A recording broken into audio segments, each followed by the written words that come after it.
Bien-aimés dans le Seigneur, nous vous disons encore une fois merci pour ce moment de notre émission intitulée Au pied du Maître. Aujourd'hui, nous sommes encore au rendez-vous avec notre Seigneur dans cette émission. Vous le savez bien, cette émission a pour objectif d'édifier. Cette émission a pour objectif de former les véritables disciples qui seront à mesure de reproduire les enseignements du Maître qui est notre Seigneur Jésus-Christ. Alors aujourd'hui dans cette émission, nous allons parler sur la Pâque. Comme nous sommes dans le mois pascal, nous avons toujours avec l'habitué de cette émission, c'est l'homme de Dieu que nous aimons bien, lui l'évangéliste Aaron Diour. Il parle bien, alors dans cette émission, il va essayer de nous expliquer tout ce qui tourne autour de la Pâque. Mais avant de commencer cette émission, nous allons la recommander entre le maître du Seigneur, que le Seigneur nous guide dans cette émission. Nous allons demander plutôt à l'homme de Dieu de prier et recommander cette émission entre les mains de Dieu. Prions dans le nom de Jésus. Éternel notre Dieu, nous sommes là encore ce soir dans cette émission au pied du Maître. Et le véritable Maître, c'est toi. Nous te prions, Seigneur, que tu puisses nous enseigner, que tu puisses nous parler.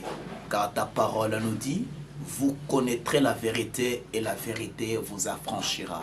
Il est temps, Seigneur, que nous ayons la véritable parole, que nous ayons la connaissance qui va nous affranchir. Viens éclairer nos cœurs, viens éclairer nos âmes, ouvre nos oreilles spirituelles afin que nous puissions comprendre la véritable connaissance de ta parole. Je prie pour tous ceux qui nous écoutent et qui nous suivent ce soir, que leur cœur soit touché, que leur esprit soit connecté. Au nom puissant de Jésus-Christ, nous prions ainsi. Amen.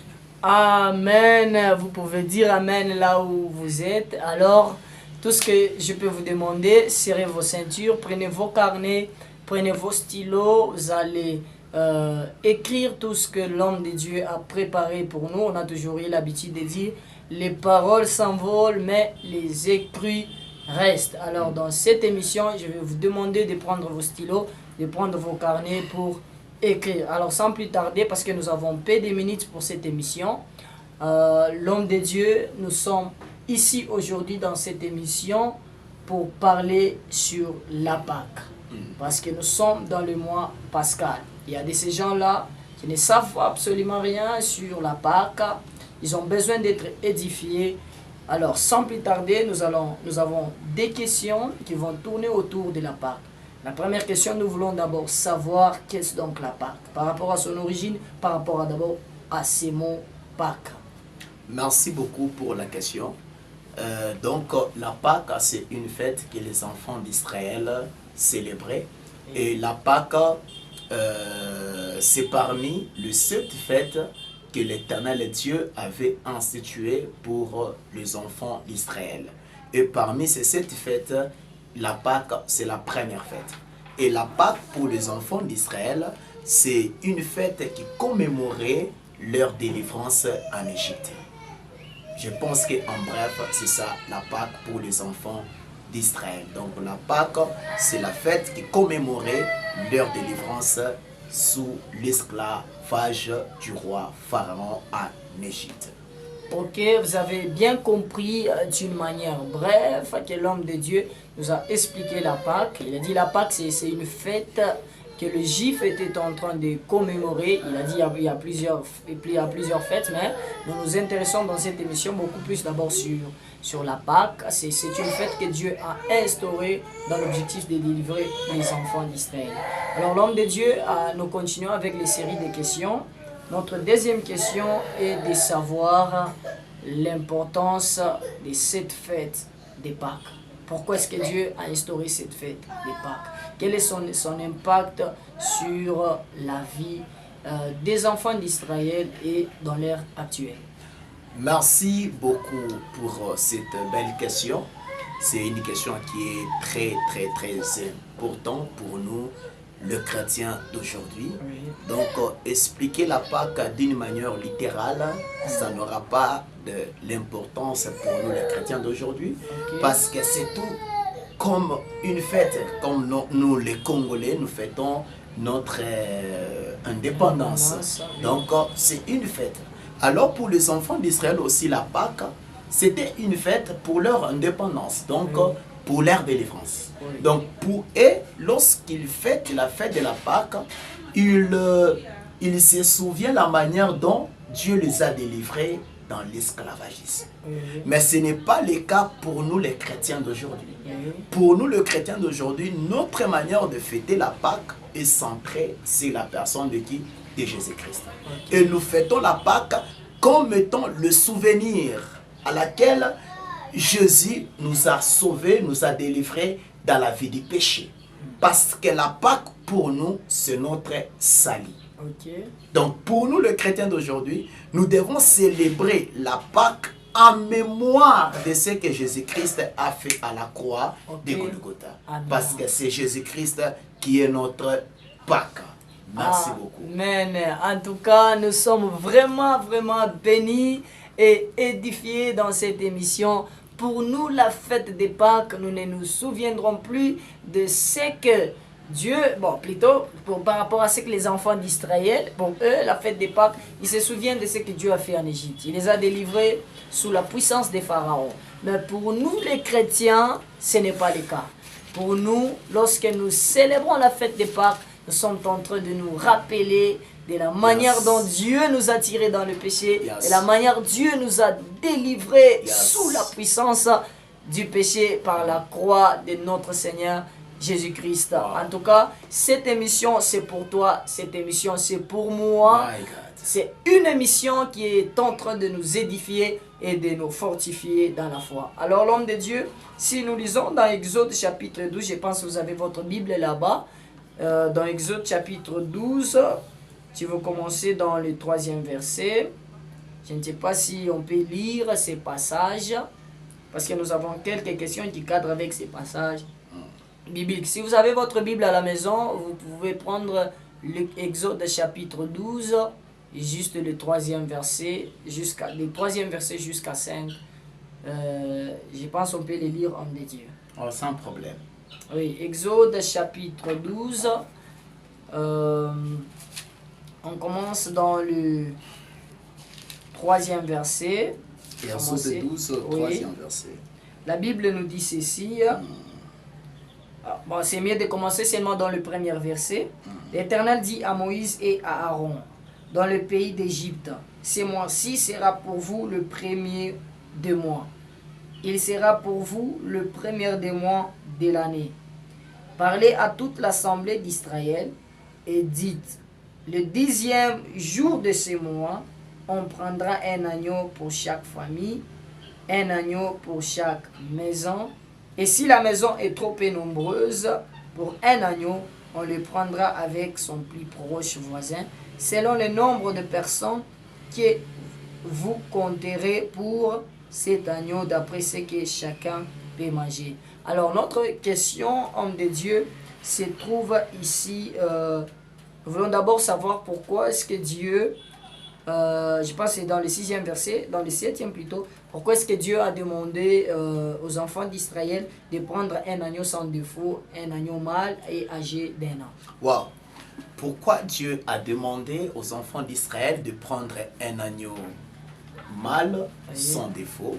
Parce que l'agneau devait jouer le rôle de la substitution. Okay. Donc celui qui a péché, d'abord dans le sens, la manière dont l'agneau représentait. Donc l'agneau devait jouer le rôle de la substitution. Oui. Le rôle de la substitution comment? Dans l'histoire des enfants d'Israël, Oui. c'est l'homme qui péchait, Oui. mais c'était l'agneau qui devait être tué Oui. à sa place, Ok. afin de remplacer, soit afin de prendre la place de l'homme qui a fait quoi? De l'homme qui a péché. Ici, Dieu a pris l'agneau sans. Je pense que je suis dans votre question. Oui, oui, oui, oui. Oui, vous êtes Parce dans que la question de savoir, pourquoi Dieu a demandé aux enfants d'Israël de prendre un agneau sans défaut, mâle et âgé d'un an. waouh, l'agneau sans défaut, comme je viens de le dire, parce que l'agneau allait jouer le rôle de la substitution. Oui. Alors, comme le défaut, lorsqu'on parle d'un agneau qui est défaut, Oui. cela a des sens spirituels. Ok. Ça représente que le défaut représente les péchés. Ok. Comme l'agneau devait être tué à la place de celui qui a péché, donc l'agneau là Ok. devait être sans défaut, Ah devait oui. être innocent afin de prendre la place du coupable. Waouh, waouh. En tout cas, vous avez compris bien pourquoi Dieu a demandé aux enfants d'Israël de prendre un agneau sans défaut. C'est-à-dire un agneau avec défaut, c'est un agneau qui a des péchés, bien sûr. Donc, comme c'est l'agneau qui devait prendre la place de l'homme coupable, alors cet agneau devait être sans défaut, qui est d'abord l'image de notre Seigneur Jésus-Christ, tel que l'homme de Dieu nous a dit au début de cette émission. Alors, je pense que nous sommes vraiment édifiés par cette émission. Alors, cette émission va continuer parce que nous avons peu de temps. Durant tous ces mois, l'homme de Dieu va nous parler dans la profondeur des choses afin que nous arrivions dans la dimension de comprendre l'importance de la Pâque. Alors, nous sommes arrivés à la fin.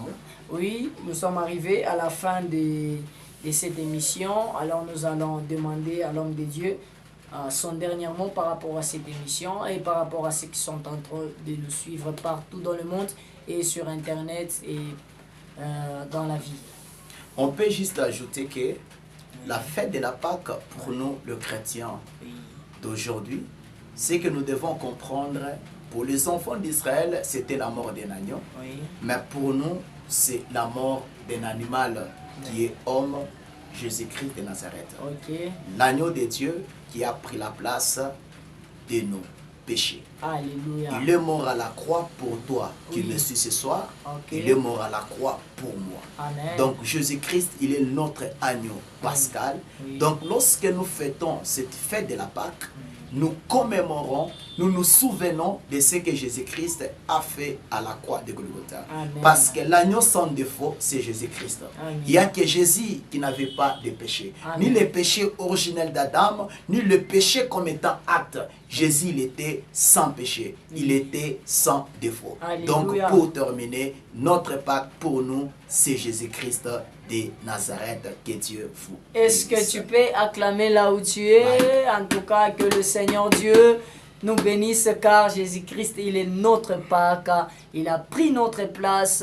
Lui qui n'avait aucun péché en lui et il nous a délivrés de nos péchés. Alors l'homme de Dieu, vous allez prier pour cette émission. Vous allez recommander ceux-là qui sont en train de nous suivre en ce moment. Que Christ soit leur part. Que Christ soit leur partage dans leur vie. Vous allez prier au nom puissant de Jésus. Prions dans le nom de Jésus-Christ. Éternel notre Dieu, nous te bénissons pour ce moment que on vient, éternel Dieu, de passer devant toi. C'est que nous prions dans la vie de tous ceux qui nous écoutent ce soir, que leur vie soit impartée par la puissance de cette parole. Car toi, Jésus-Christ, tu es notre Pâque. Tu étais mort à la croix pour nos péchés. Tu étais mort à la croix pour nos fardeaux. La Pâque, éternel Dieu, c'est la délivrance que tu nous as délivrés dans la vie du péché.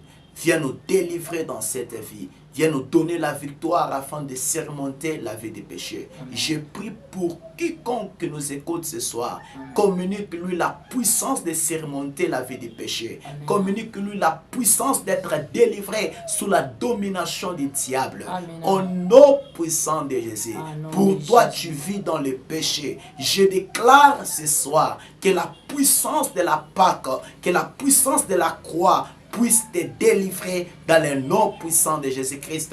Nous prions ainsi en disant Amen. Amen, amen. Amen. Nous vous disons au revoir et à la prochaine. Que Dieu vous bénisse. Amen.